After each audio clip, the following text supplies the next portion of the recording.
Alright, so you clicked on this video here because you're either a Galaxy Z Fold 3 or you're a 4 owner and you're wondering what's new on the Galaxy Z Fold 5 that might actually make you want to go ahead and take that leap, right? Or you might be an iPhone user, or you might be a Galaxy S23 Ultra user, and you're thinking about possibly jumping into and getting your first foldable smartphone, and you're wondering, is it really worth it? So let's go ahead and get right to it.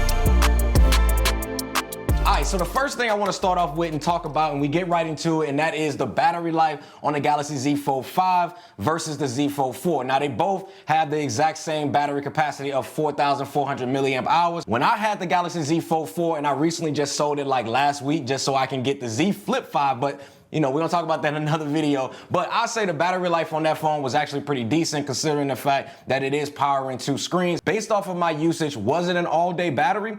I say it definitely got me through like a work day, which is normally 8 hours, and it got me a little bit extra on top of that. And for these phones nowadays, I say that's actually more than enough, especially since it is powering two screens and I just keep chargers on me wherever I go.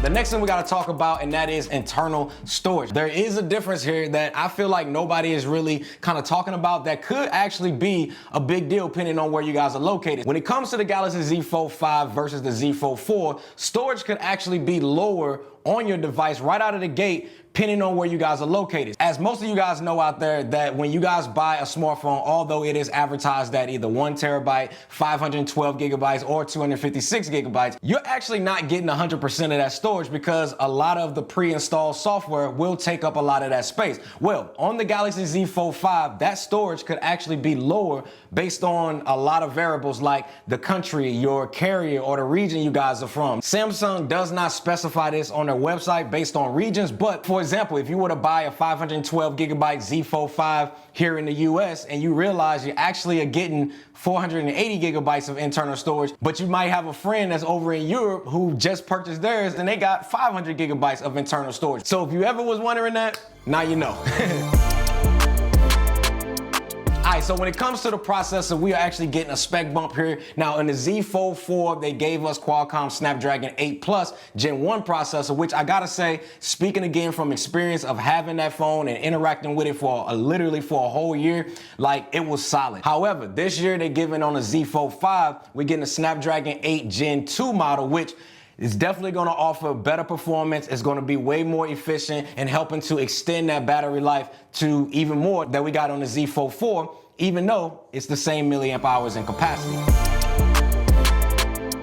Now, the next thing we got to talk about, and that is the S Pen. There is some differences in the Z Fold 5's S Pen this year that actually got upgraded, and here they are. All right, so the first thing we got to talk about is it's a slimmer design with a 1.5 millimeter in pen tip to give us a more precise and more natural feeling with 4,096 pressure levels when you guys are actually writing on the Z Fold 5 screen or if you're navigating on that screen. It's also now IP68 rated, meaning that it can withstand dust as well as being up to 5 feet of water for at least 30 minutes at a time. The S Pen on the Z Fold 5 has Air Command, which now you can hover the S Pen over the Z Fold 5 screen and you're going to be able to access your Smart Select, your Screen Write, which is personally my favorite, as well as live messaging and a bunch of other features that offers.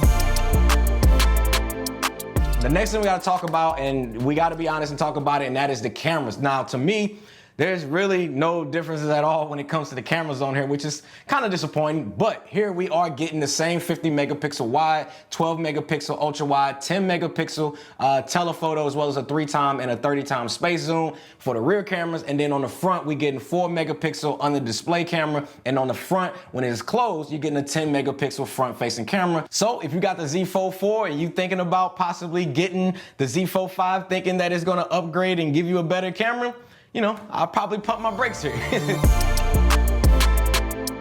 Now, another thing we got to talk about, and that is the design of this phone. Now, two major differences that they made this year that I feel like is a good change for them, and it's a good step in the right direction. And the first one being, it's a flatter design on the outer stainless steel, which gives it this more of a modern, timeless look to me. And the second change that they made to design is they finally figured out of all of the 4 or 5 different ones that they've came out with, they finally figured out how to get rid of the gap when it comes to the hinge, which is going to be completely flat, which is going to prevent any dust particles getting onto the screen, which we all know how delicate that screen is. Now, another thing staying on design here is the display. So starting with the cover on the Z Fold 5 versus the Z Fold 4, the 6.2-inch cover display now has 120 Hz adaptive refresh rate, which is going to make the cover display even more smoother when you guys are navigating it and just using it on your everyday life, as well as being adaptive, meaning that it's going to be able to change it to 120 Hz as it actually feel that it needs to help preserve on a battery life. But I do believe you can go into the setting and force it to 120 Hz as always, and we're gonna talk about that once it gets here in house. As well as on the main display, when you guys actually open up the phone, this has also been upgraded on the Z Fold 5 as well to give us the 120 Hz adaptive refresh rate on that screen as well, which is